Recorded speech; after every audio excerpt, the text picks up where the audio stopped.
రాకాలోకంకి స్వాగతం. ఈ కంటెంట్ మీకు నచ్చినట్టయితే లైక్ చేయండి, మీ బంధుమిత్రులకి షేర్ చేయండి. ఇప్పటివరకు సబ్స్క్రైబ్ చేసుకోకపోతే సబ్స్క్రైబ్ బటన్ని నొక్కండి, అదేవిధంగా బెల్ ఐకాన్ని కూడా నొక్కండి. మిత్రులారా, ఇటీవల మ్యాన్మార్లో ఉన్నటువంటి 4 ఉగ్రవాద సంస్థల కార్యాలయాలపైన, స్థావరాలపైన, వాటి శిక్షణ శిబిరాలపైన డ్రోన్ దాడులు జరిగినాయి. ఈ డ్రోన్ దాడుల్లో భారతదేశాన్ని ఇబ్బంది పెడుతున్నటువంటి 4 ప్రధానమైనటువంటి ఉగ్రవాద సంస్థలను, వాటి యొక్క మూలాలను మట్టుపెట్టడం జరిగింది. వాటికి సంబంధించిన ఆయుధాగారాలు ధ్వంసమయ్యాయి. ఒక సంస్థకి సంబంధించినటువంటి కీలక నాయకత్వం ధ్వంసమైపోయింది. ఈ 4 సంస్థలు, ఒకటి అస్సాంలో ఉగ్రవాదాన్ని పెంచి అస్సాంని భారతదేశం నుంచి వేరు చేసేందుకు ప్రయత్నిస్తున్నటువంటి united liberation front of Assam independent. ఇది పరేష్ బరువా దీని నాయకుడు. పరేష్ బరువా చైనాలో ఉంటాడు. కానీ శిబిరాలు అస్సాంకి దగ్గరగా, అరుణాచల్ సరిహద్దు దగ్గర సగాయింగ్ అనేటటువంటి బర్మీస్ రాష్ట్రంలో ఉంటాయి. బర్మీస్ సరిహద్దు ప్రాంతాల్లో బర్మా ప్రభుత్వపు కంట్రోల్ ఏమాత్రం ఉండదు. అక్కడ ఏ ఉగ్రవాద సంస్థకు ఆ ఉగ్రవాద సంస్థ స్వతంత్ర రాజ్యాలను ఏర్పాటు చేసుకున్నట్టుగా ఉంటాయి. అలా అల్ఫా లేదా United liberation front of Assam శిబిరాలు ఉన్నాయి. దీంతోపాటు ఎన్ఎస్సిఎన్కి సంబంధించినటువంటి ఆంగ్ సాంగ్ గ్రూప్ అనేటటువంటి గ్రూప్.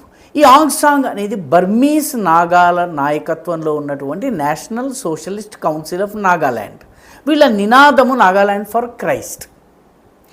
దీని నుంచి విడిపోయినటువంటి ఇంకొక వర్గం ఉంది. ఆ వర్గం పేరు NSCN, national socialist council of Nagaland. Khaplang అనే నాయకుడి ఆధ్వర్యంలో నడుస్తుంది.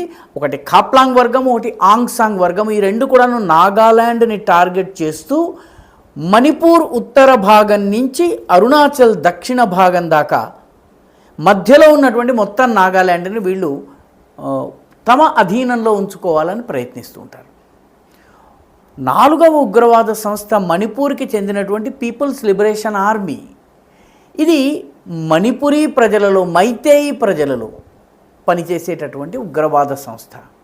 అయితే ఈ 4 ఉగ్రవాద సంస్థలు ఈ సగాయింగ్ అనేటటువంటి ప్రాంతంలోనే ఉన్నాయి. ఈ సగాయింగ్ ప్రాంతము అరుణాచల్ ప్రదేశ్ నుంచి మొదలుపెట్టి మణిపూర్ దాకా మధ్యలో ఉన్నటువంటి నాగాల్యాండ్, మణిపూర్ వరకు సరిహద్దును షేర్ చేసుకుంటుంది. 3 ఈశాన్య రాష్ట్రాల సరిహద్దు. అరుణాచల్ ప్రదేశ్లోని దక్షిణ భాగాన ఉన్నటువంటి తిరాప్, చాంగ్లాంగ్, లండింగ్ అనే 3 జిల్లాలతోటి దీనికి సరిహద్దు ఉంటుంది. ఈ ప్రాంతంలో ఈ 4 ఉగ్రవాద సంస్థల స్థావరాలను డ్రోన్ దాడుల్లో ధ్వంసం చేయడం జరిగింది. జూలై 2వ వారంలో 12 నుంచి 14 తారీఖు మధ్యలో దాదాపు 100 పిన్ పాయింటెడ్ ఆర్టిఫిషియల్ ఇంటెలిజెన్స్ ఆధారంగా పనిచేసేటటువంటి అల్గోరిథం ఆధారంగా ప్రయాణం చేసేటటువంటి అడవులు, కొండలు, ఇటువంటి దారులను కూడా నెగోషియేట్ చేస్తూ వెళ్ళి టార్గెట్లను నేరుగా ఢీకొన్న తర్వాత పేలిపోయేటటువంటి శక్తివంతమైన, ప్రభావవంతమైన డ్రోన్స్ తోటి దాడి జరిగింది. ఈ దాడి డిబ్రూగఢ్కి చాలా దగ్గరగా ఉన్న అస్సాంలో ఉన్నటువంటి ప్రధాన పట్టణాల్లో డిబ్రూగఢ్ ఒకటి.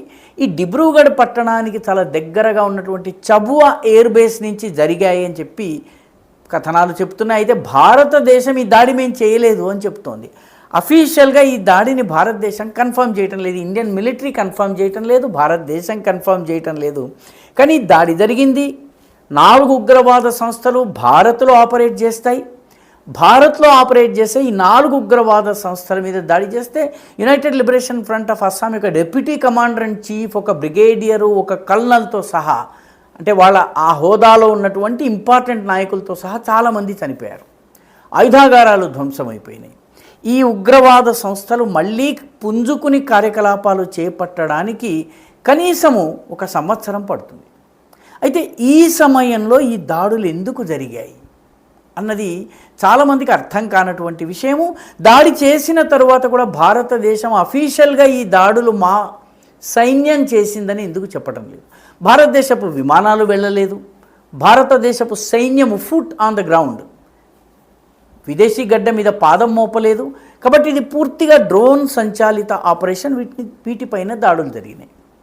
ఈ దాడులు జరిగేటటువంటి 4 సంస్థలు లో కనీసము 2 సంస్థలు ఎన్ఎస్సిఎన్ ఖాప్లాంగ్, ఎన్ఎస్సిఎన్ ఆంగ్సాంగ్, ఈ 2 గ్రూపులు కూడాను చర్చ్ ద్వారా సంచాలితమయ్యేవి. ఈ చర్చికి నాగాలాండ్ ఫర్ క్రైస్ట్ అనేటటువంటి నినాదంతో పనిచేస్తాయి. వీటికి అమెరికన్ నిధులు అందుతున్నాయి. అమెరికా యొక్క పరోక్ష సహకారం ఉంది.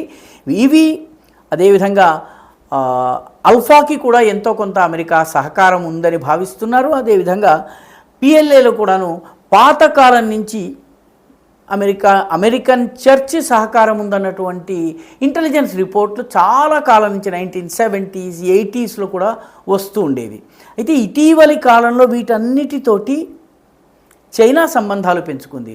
ముఖ్యంగా టఫా అనేటటువంటి ప్లేస్లో ఉన్నటువంటి united liberation front of Assam స్థావరానికి చైనీస్ ఏజెంట్లు, అధికారులు వచ్చి అక్కడ చర్చించి, చైనీస్ ఇంటెలిజెన్స్ అధికారులు వచ్చి చర్చించి వెళ్ళారని చెప్తున్నారు. అదేవిధంగా అల్ఫాని కంట్రోల్ చేసేటటువంటి పరేష్ బరువా చైనాలోని రుయిలీ అనే ప్రాంతంలో ఉంటారు. రుయిలీ నుంచి ఆయన సగాయింకి వస్తారు, ఆపరేషన్స్ని డైరెక్ట్ చేస్తారు, మళ్ళీ రుయిలీకి వెళ్ళి అక్కడ స్థావరంలో ఉంటారు అన్నమాట. కాబట్టి రానున్న రోజుల్లో భారత్ని ఇబ్బంది పెట్టేందుకు చైనా కొంత ప్రయత్నం చేస్తోంది. ఈశాన్య భారతదేశాన్ని ఏదో ఒక రకంగా లైటప్ చేయాలి, అక్కడ సంఘటనలు జరగాలి, పెద్ద ఎత్తున బాంబు దాడులు, ఉగ్రవాద దాడులు జరిగినట్లయితే ఒక్కసారిగా దేశం యొక్క దృష్టి పాకిస్తాన్ నుంచి ఈశాన్య భారత్ వైపు వస్తుంది. మోదీ ప్రభుత్వం ఫెయిల్యూర్ అన్నట్టుగానూ వస్తుంది. రెండవది సైన్యాన్ని డైవర్ట్ చేయవలసి వస్తుంది, ఆపరేషన్స్ నిర్వహించవలసి వస్తుంది. దేశానికి పశ్చిమ సరిహద్దు, తూర్పు సరిహద్దు 2 హీట్ అవుతాయి. ఈ సమయాన్ని అదను చూసి చైనా మన దేశాన్ని ఒత్తిడి చేయవచ్చు. భౌతికంగా సైన్యాన్ని పంపడం కావచ్చు, ఇంకో రకంగా కావచ్చు. కాబట్టి ఇవి చైనా చేయడానికి ముందే భారతదేశము జూలై 2వ వారంలో 12 నుంచి 14 తారీఖుల మధ్యన ప్రియంటివ్ ఆపరేషన్ చేసింది. ఈ ఆపరేషన్లో ఉగ్రవాద సంస్థల యొక్క కీలక నాయకులు, వాళ్ళ యొక్క అటాకింగ్ కేపబిలిటీస్, వాళ్ళకి సంబంధించిన ఆయుధ సామగ్రి ఇవన్నీ ధ్వంసమైనాయి. మళ్ళీ ఇవన్నీ పుంజుకునేటప్పటికి ఏడాది పడుతుంది. కాబట్టి మనతో ఆడుకోవాలని చైనా చేసిన ప్రయత్నము వమ్మైపోయింది.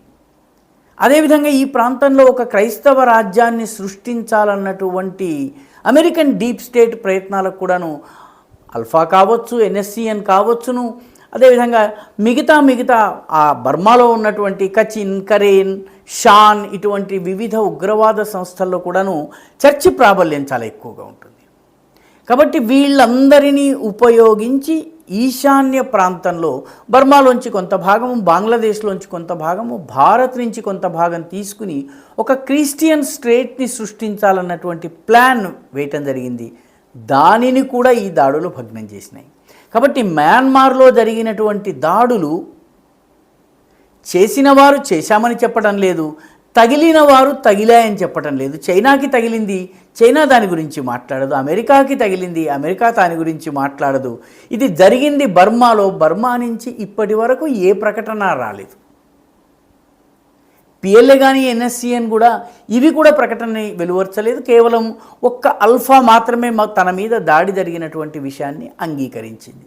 కాబట్టి భారతదేశం చేసినటువంటి కోవర్ట్ ఆపరేషన్ అఫీషియల్గా ఏమీ లేదు, కానీ ఈ ఆపరేషన్ జరిగింది. దీనివల్ల 2 ప్రధానమైన శక్తులకు ఒక స్పష్టమైన సంకేతము వెళ్ళింది. ఉగ్రవాదాన్ని భారతదేశం సహించబోదన్నటువంటి మెసేజ్ వెళ్ళింది. ఈశాన్య భారతదేశంలో ఉద్రిక్తతల్ని సృష్టించే ప్రయత్నాలు ఏవైతే ఉన్నాయో వాటిని దెబ్బకొట్టి తీరుతామన్నటువంటి సందేశం వెళ్ళింది. అదేవిధంగా చైనాకి, అమెరికాకి చెప్పుకోలేని చోట దెబ్బ తగిలింది. ఈ వీడియో మీకు నచ్చినట్టయితే లైక్ చేయండి, షేర్ చేయండి, ఈ ఛానల్కు సబ్స్క్రైబ్ చేయండి. మీ అభిప్రాయాన్ని కమెంట్ల రూపంలో తప్పనిసరిగా పంపించండి.